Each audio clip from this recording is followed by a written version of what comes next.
즐거운 그리스 신화 여행, 그 여행의 도움이 최북현입니다. 오늘은 운명을 피할 수 없는 오이디푸스라는 그 유명한 신화를 가지고 여러분과 같이 생각해 보는 시간을 갖고자 합니다. 오이디푸스 하면 정신분석에서도 오디푸스 컴플렉스로 유명한 그런 이야기죠. 이 비극적인 인간, 오디푸스의 비극적인 이야기는 진정한 자신을 모르면서 아는 척 살아가다 비극을 맞는 우리 자신의 이야기 있다는 그런 생각으로 이 오디푸스의 이야기를 여러분과 함께 엮어가 보자 합니다. 운명. 우리 운명이라는 얘기를 많이 합니다. 한국에서는 이걸 동양에서는 사주팔자라고 하죠. 생년, 생월, 생일, 생시. 이 8글자라는 팔자. 그것을 우리는 운명이라고 합니다. 운명이란 어떻게 보면 타고난다라는 것이죠. 이렇게 타고나는 운명을 바꿀 수 있을까요? 바로 오디푸스의 이야기가 그런 이야기입니다. 그래서 신화에 보면 운명은 비켜가지 않습니다. 인간은 그 운명을 피하기 위해서 무지하게 애를 씁니다. 하지만 그 운명을 피해가는 존재가 별로 나타나지 않습니다. 하지만 그 신들은 그런 운명을 타고나지만 그 운명을 너끈히 피해갑니다. 제우스는 수많은 여인들과 관계를 맺었지만 자기 정권을 빼앗기려는 그 운명 앞에서는 의연히 피해갈 수 있었습니다. 그런데 인간이란 존재는 그 운명에서 결국은 벗어날 수 없는 것일까요? 그것이 어쩌면 신과 인간의 근본적인 차이겠죠. 오디푸스의 경우는 어땠는지 우리 한번 서서히 들어가 보기로 할까요? 여기 오디푸스가 등장합니다. 오디푸스의 등장은 자기 정체성을 찾아가는 인간으로 등장을 합니다. 하지만 우리가 이 이야기에 앞서서 이 오디푸스의 탄생에 대한 이야기를 좀 해보려고 합니다. 이 오디푸스는 어떻게 해서 탄생을 했을까요? 오디푸스. 운명을 알고 싶어하는 인간이 그 수수께끼를 풀려 하지만 진정한 의미를 알 수가 없습니다. 안다는 것이 불행이기 때문인지도 모릅니다. 이 오이디푸스는 태어나지 말았어야 할 인간이 태어났습니다. 왜냐하면요, 라이오스 왕이 신탁을 받았을 때 만약에 내가 결혼을 해서 아이를 낳게 되면 그 아이가 바로 너를 죽이고 너의 아내와 결혼할 것이라는 끔찍한 그런 신탁을 받았습니다. 동양에서 팔자소관이라고 하는 것, 그것이 바로 그리스 신화에서 이야기하는 신탁이 운명을 이야기합니다. 그런 이 운명에서 벗어날 수 있을까요? 예, 그것은 간단한 일이었습니다. 아이를 낳지 않으면 가능합니다. 제우스는 그 아름다운 여신들 또는 여인들과 관계를 맺을 때 자기가 권력을 빼앗길 가능성이 있으면 그 관계를 피했습니다. 그래서 권력을 빼앗기지 않고 유지할 수 있었습니다. 인간도 그러면 되지 않을까요? 인간도 신의 후예니까요. 라이오스는 그 예언을 듣고 신탁을 듣고 나서 이오카스테라는 왕비와 결혼했지만 관계를 맺지 않았습니다. 아주 현명한 일이었습니다. 내 죽을 일을 하지 않는다라는 것은 인간으로서의 바람직한 일이고 현명한 일이죠. 그런데 문제가 생겼습니다. 그것을 잘 지켜왔는데 어느 날 라이오스가 술을 마신 것이죠. 술에 취한 라이오스는 결국은 잊어버렸습니다. 술이라는 것은 인간을 알고 망각하게 만드니까요. 술김에 라이오스는 그렇게 사랑하면서도 가까이 가지 못했던 자기 아내와 아름다운 밤, 멋있는 밤을 보냈습니다. 그 결과로 결국은 이 오이디푸스가 만들어지게 된 것이죠. 그래서 오이디푸스는 안 만들어졌으면 되었을 인간이 만들어짐으로 인해서 불행을 몰고 온 그런 존재입니다. 이렇게 자기 자신이 누구인지 모르는 인간은 자기 정체성을 찾아가는 그런 존재라는 것이죠. 그래서 우리는 이런 오디푸스를 통해서 운명이란 딜레마가 결국 뭐냐? 한마디로 운명이란 전 이렇게 이야기하고 싶습니다. 하필이면이죠. 만약에 라이오스가 하필이면 술을 마셨기 때문에 술을 마시지 않았더라면 이런 운명이 안 되었을 텐데 술을 마셨기 때문에 이런 비극적인 운명을 만날 수밖에 없었습니다. 신탁에서 아이가 너를 죽이고 네 아내와 결혼하게 될 것이다 라는 그런 신탁이 내려졌음에도 불구하고 잘 지켜오다가 술에 취하는 바람에 운명을 피해가지 못했습니다. 조금만 정신을 차린다면, 정말 아폴론과 같은 이성을 가진다면 결합을 하지 않았을 텐데요. 하지만 결합하지 않는 결혼을 한다는 것 자체가 모순입니다. 어떻게 보면 라이오스가 불행한 그런 비극을 만들지 않으려면 결혼을 하지 않았어야 하는 것이 당연한 일이었을 겁니다. 여자의 곁에 가지 않는 것이 당연했을 것입니다. 그런데 여자에게 가까이 갔고 결국은 결혼을 했습니다. 그랬다라는 것은 뭘까요? 인간의 나약한 의지를 이야기합니다.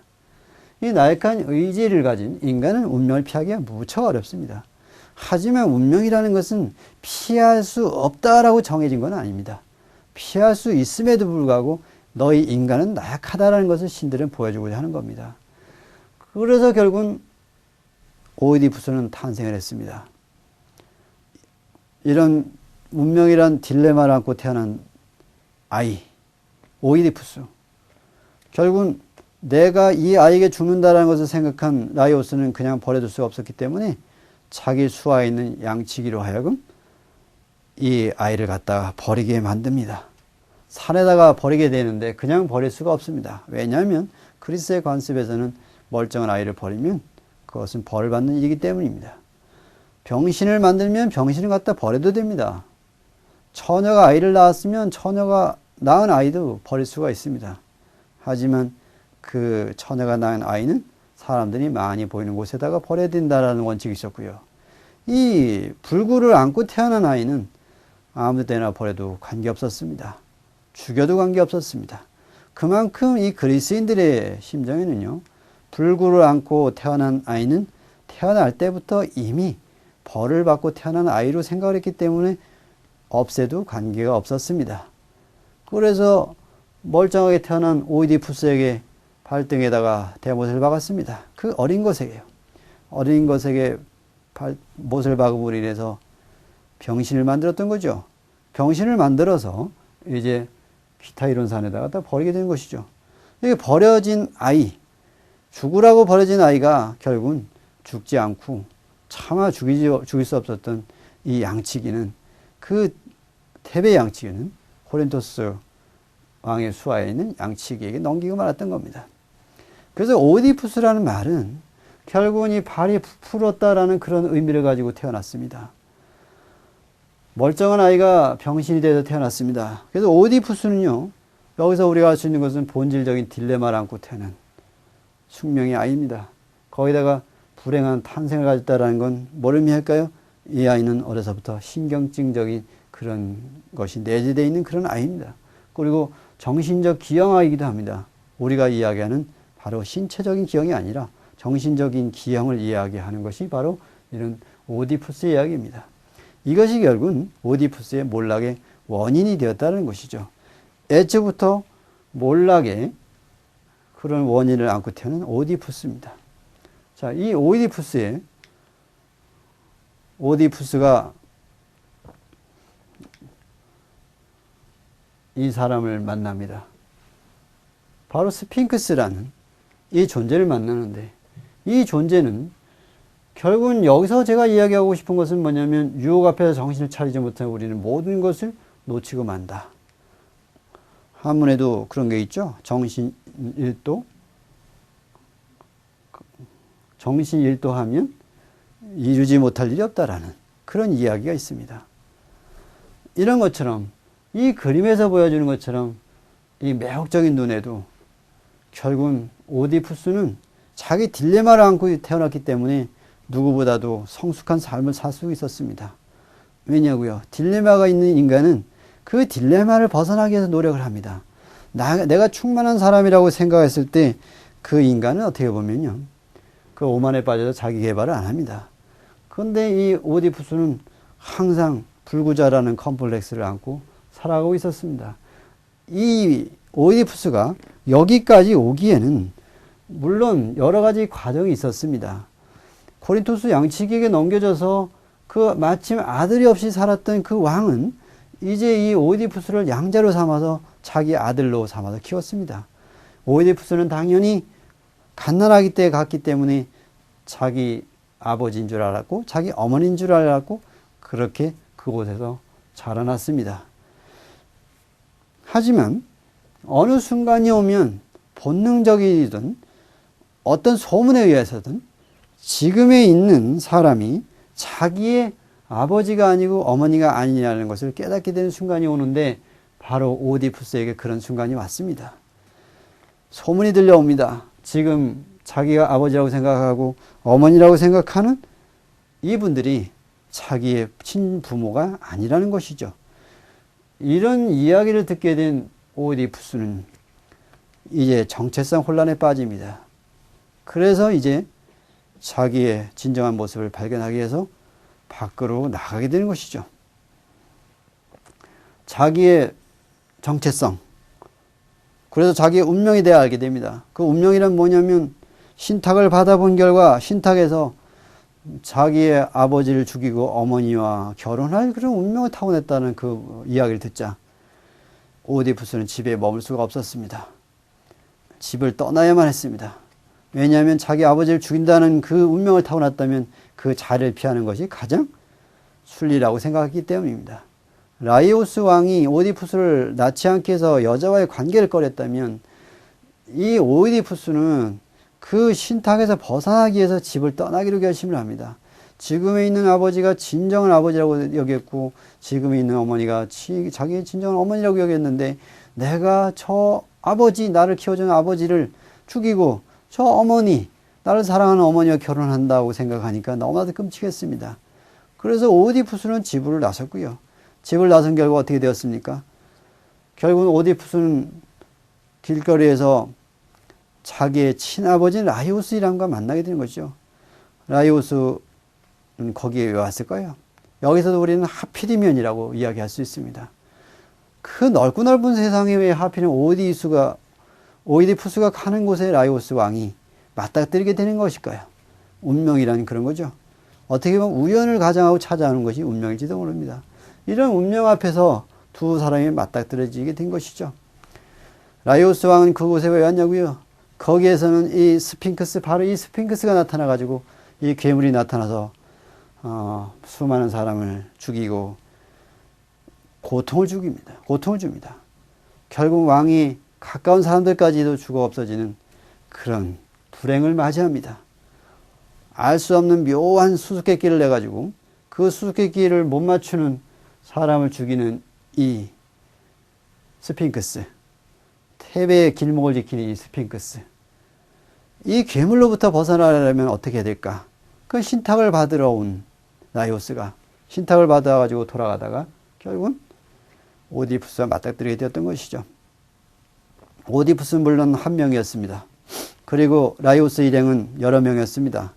둘이 맞닥뜨렸을 때 앞에 가는 말을 무는 마부가 채찍으로 후려치면서 길을 비키라고 이야기합니다. 하잘것없이 불구자가 나타나니까 그랬겠죠. 오디푸스는 화가 났습니다.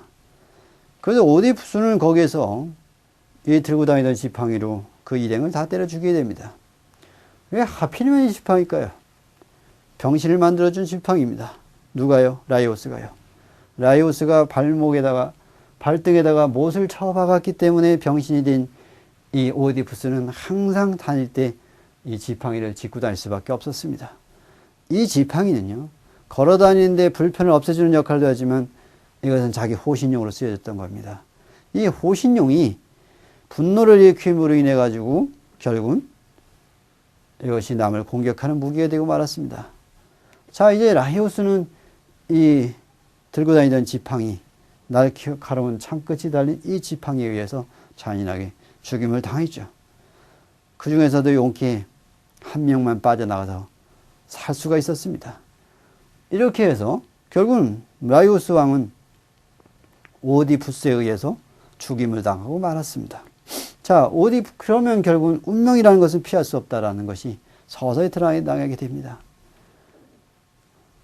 아들을 낳으면 너를 죽게 할 것이라는 운명은 그 운명을 깨닫기도 전에 결국은 자기가 죽였다고 생각한 그 아들이 나타나서 자기를 죽였습니다. 하지만 죽은 자는 말이 없습니다. 자기가 그런 운명을 피했다고 생각하는 순간 죽고 말았습니다. 인간이라는 존재도 역시 마찬가지입니다. 운명이라는 것을 피했다고 생각하지만 그 운명이라는 것은 우리는 알 수 없습니다. 이렇게 오디푸스가 결국은 아버지를 죽이고 운명을 이루어가는 과정, 그리고 인간은 항상 어떤 운명이 주어지면 그 운명을 피하려고 애를 쓴다라는 걸 알 수가 있습니다. 이렇게 피하고 저렇게 피하려고 하지만 결국은 그 운명이라는 것에서 벗어나지 못하는 그런 나약한 모습이 우리는 오이디푸스의 이 출발에서 알 수가 있습니다. 이제 살인을 저지른 오디푸스는 드디어 테베로 들어옵니다. 테베에 오게 되면서 바로 만나는 게 이 스핑크스라는 그런 묘한 괴물이죠. 얼굴이 아름답고 누구보다도 매력적인 그런 눈매를 가진 이 아름다운 여인. 하지만 밑에는 괴물입니다. 사자의 모습을 하고 있는 괴물, 그 이름 스핑크스. 이 스핑크스를 만난 오디푸스는 무사히 스핑크스가 내준 수수께끼를 풀어버렸습니다. 이 이성적이고 똑똑하고요, 유혹에 넘어가지 않는 오이디푸스가 그 수수께끼를 풀었다라는 것이 참 좋은 일인 것 같지만 결국은 그것이 운명을 더 꼬이게 만들었습니다. 그래서 오이디푸스는 여기에서 스핑크스를 처치한 그 공로를 인정받아서 그때 당시에 테베를 다스리고 있던 크레온으로부터의 보상을 받게 됩니다. 이제 왕이 죽었습니다. 라이오스 왕이 죽었고 그 자리를 크레온이 섭정을 하고 있었는데 크레온은 이제 왕을 세워야 할 입장에서 이렇게 이야기를 합니다. 이 어지러운 테베, 지금 이게 몰려있는 이 테베를 구해주는, 스핑크스를 처치하고 테베를 구해주는 사람에게 이 나라를 맡기겠다라고요. 왕으로 섬길 것이며 또한 거기에 있는 혼자 된 왕비를 떠맡기겠다고 이야기를 합니다. 왕비를 맡긴다라는 것은 곧 권력을 준다는 의미입니다. 그래서 이 오이디푸스는요, 자기 어머니, 자기를 진정으로 낳아준 어머니 이우카스테와 결혼하게 되는 그런 운명에 빠지고 말았습니다. 만약에 여기서도 운명을 피해갈 수 없었을까요? 우리는 운명은 피해갈 수 있었다고 이야기할 수 있습니다. 내가 비록 영웅적인 일을 했다고 할지라도 스핑크스라는 이 괴물을 처치하는 그런 공을 세웠다고 할지라도 내가 만약에 그런 권력을 거부했더라면, 나는 그런 자리에 합당한 사람이 아니라는 그런 겸손을 가졌더라면 이 오디푸스는 어쩌면 자기 어머니와 결혼하지 않을 수 있었을 것입니다. 정말로 혼자 살아온 인생이라면 남이 데리고 살던 여인과 결혼하지 않았겠다라는, 어떻게 보면 그런 생각을 했었더라면, 권력의 중심에 가지 않았더라면 이 남자는 운명을 피할 수 있었습니다. 운명, 그것은 어떻게 보면요, 가장 간단한 이야기 하필이면입니다. 하필이면 그런 선택을 했을까? 하필이면 그 자리에 있었을까? 하필이면, 우리말에 이것처럼 운명을 쉽게 대변해 주는 말도 없는 것 같습니다. 하필이면 이 오이디푸스는 결국은 자기의 운명의 함정에 빠지고 말았습니다. 인간은 결국 운명에서 벗어날 수 없는 존재라는 것을 신화는 이야기해 주고 싶었던 건지도 모릅니다. 왜냐하면 인간은 욕망의 존재이기 때문입니다.